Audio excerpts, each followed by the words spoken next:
সরকারি হাসপাতালে রোগীর বেডে শুয়ে কুকুর। রাজগঞ্জের গ্রামীণ হাসপাতালে এক বেনজির ছবি, আর এই ছবি ভাইরাল হতেই একেবারে বিতর্কের ঝড়।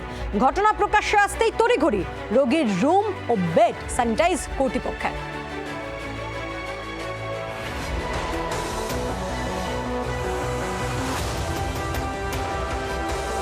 না না, এটা কোনো পশু চিকিৎসালয় নয়, বরং আমজনতার হাসপাতাল।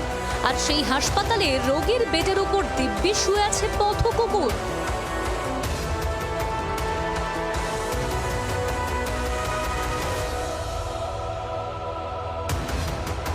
এই ছবি জলপাইগুড়ির রাজগঞ্জ গ্রামীণ হাসপাতালের বেডে কুকুর শুয়ে থাকার এই ছবি ভাইরাল হতে বেশি সময় নেয়নি। বেডের সারমেয় আর এই ঘটনা জলপাইগুড়ি রাজগঞ্জ গ্রামীণ হাসপাতালে। এই ভিডিও ভাইরাল হতেই শোরগোল পড়েছে জলপাইগুড়ি জেলা জুড়ে।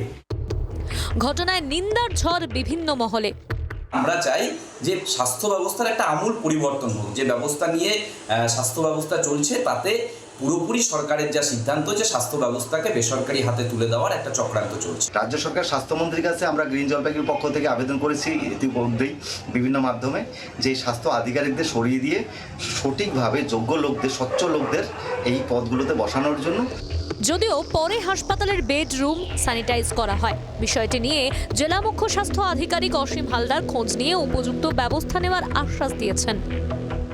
গত পরশুদিন ভোরবেলায় খুব বৃষ্টি হচ্ছিল, একটা কুকুর সাডেনলি ভোরের দিকে ঢুকে গেছে এবং সঙ্গে সঙ্গে সেটা দেখেছে, সেই কুকুরটাকে বেরো করে দিয়ে এবং তারপরে যেটুকু করার স্যানিটাইজেশনে যা করার সব করে দেওয়া হয়েছে। হ্যাঁ, এগুলো তো জানানো হয় মাঝে মাঝে এবং মাঝে মাঝে মিটিংও হয় এবং বলাও হয়েছে।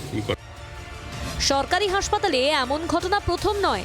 চলতি বছর ফেব্রুয়ারি মাসে গৌরহাটি ইএসআই হাসপাতালের ভিতরে রোগীর বেডে কুকুর শুয়ে থাকার ছবি সামনে আসতে কম বিতর্ক হয়নি। এমনকি জলপাইগুড়ি মেডিকেল কলেজ ও হাসপাতালের সারমেয়র মুখে সদ্যজাতের মাথা দেখে শিউরে উঠেছিল বাংলা। সরকারি হাসপাতালে বেহাল পরিকাঠামোর খুলছে নলছে বদলাতে চায় নতুন সরকার। ক্ষমতায় এসেই বারবার বিজেপি সরকার বার্তা দিয়েছে স্বাস্থ্য ক্ষেত্রে গাফিলতি বরদাস্ত করা হবে না। পরিষ্কার পরিচ্ছন্নতার ইস্যু, আরশোলার ইস্যু, বেড়ালের ইস্যু, ট্রিটমেন্ট দেরিতে শুরু হচ্ছে, অপারেশনের ডেট না পাওয়া ইস্যু, আয়ার খরচা লাগছে বারবার, মাটিতে বিছানায় থাকতে হচ্ছে রুগীকে। 3 নম্বর, যেখানে বিড়াল ঘুরে বেড়াচ্ছে সেটার জন্য আমার কর্পোরেশনের সঙ্গে কথা বলা হয়েছে, আমরা দেখি কি করতে পারি। স্বাস্থ্যমন্ত্রীও বার্তা দিয়েছেন, রোগীর চিকিৎসায় হেলাফেলা সরকারি হাসপাতালের উদাসীনতা রেয়াত করা হবে না। বারবার নির্দেশের পর কি কথা কানে যাচ্ছে না হাসপাতাল কর্তৃপক্ষের? ক্যামেরায় ঋষি চক্রবর্তীর সঙ্গে প্রদ্যুৎ দাসের রিপোর্ট, জি24 ঘন্টা। বাংলার আওয়াজ, বাঙালির আবেগ, জি24 ঘন্টা।